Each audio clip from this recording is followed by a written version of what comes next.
মধ্যপ্রাচ্যের উত্তপ্ত মরুভূমি আর সাগরের নীল জলরাশি আজ রণক্ষেত্রে পরিণত হয়েছে। সরাসরি সংঘাতের খবর আসছে ইরান এবং যুক্তরাষ্ট্র থেকে।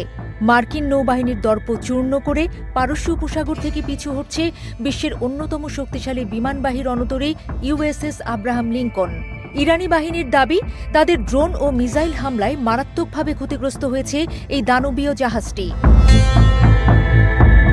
দিনের শুরুতেই খবর আসে, লোহিত সাগর ও ওমান সাগরের সংযোগস্থলে অবস্থানরত মার্কিন রণতরী ইউএসএস আব্রাহাম লিঙ্কনের দিকে ধেয়ে আসে এক ঝাঁক ইরানি ড্রোন এবং বিধ্বংসী ব্যালিস্টিক মিসাইল। ইরান দাবি করেছে, এই হামলায় রণতরীটি ব্যাপক ক্ষতির সম্মুখীন হয়েছে। একসময় যা ছিল মার্কিন শক্তির প্রতীক, আজ তা ক্ষতবিক্ষত অবস্থায় পিছু হটতে বাধ্য হচ্ছে খোদ মার্কিন যুক্তরাষ্ট্রের দিকে। তবে কেবল সমুদ্র নয়, ডাঙাতেও শুরু হয়েছে ভয়াবহ তাণ্ডব। ইরানি বাহিনীর জনসংযোগ বিভাগ জানিয়েছে, বাহরাইনের মিনা সালমান বন্দরে অবস্থিত মার্কিন পঞ্চম নৌবহরের সদর দপ্তর একের পর এক আছড়ে পড়েছে ড্রোন ও ক্রুজ মিসাইল। ভোরের আলো ফোটার আগেই দুটি ধাপে চালানো এই অভিযানে মার্কিন রক্ষণাবেক্ষণ কেন্দ্র এবং জ্বালানি তেলের ট্যাঙ্কারগুলো আগুনের গোলার মতো জ্বলতে দেখা গেছে। খবর পাওয়া যাচ্ছে, আইআরজিসির এই হামলা ছিল অত্যন্ত সুপরিকল্পিত এবং নিখুঁত। ইরানের দাবি, তাদের লোইটারিং মিউনিশন বা আত্মঘাতী ড্রোনগুলো মার্কিন রাডারকে ফাঁকি দিয়ে সরাসরি আঘাত হেনেছে সামরিক লক্ষ্যবস্তুতে। যুদ্ধের ভয়াবহতা আরও ছড়িয়েছে ইরাকের আকাশে।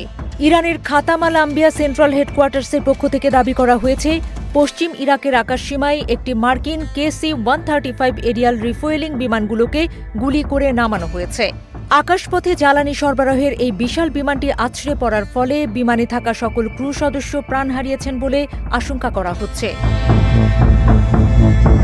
একদিকে যখন আব্রাহাম লিঙ্কন পিছু হটছে, ঠিক তখনই অন্য একটি মার্কিন রণতরী ইউএসএস জেরাল্ড আর ফোর্ডের ভেতর থেকেও দুর্ঘটনার খবর পাওয়া গেছে।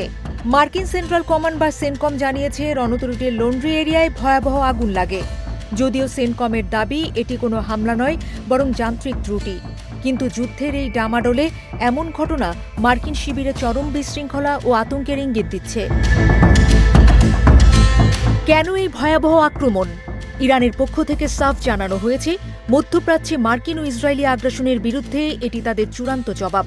ফিলিস্তিন থেকে লেবানন, যেখানে যেখানে মার্কিন মদতে হামলা চালানো হচ্ছে, তার বদলা হিসেবেই আইআরজিসি এখন সরাসরি মার্কিন যুদ্ধজাহাজ এবং বিমানকে লক্ষ্যবস্তু বানাচ্ছে। এই মুহূর্তে পেন্টাগনের অন্তরে চলছে জরুরি বৈঠক।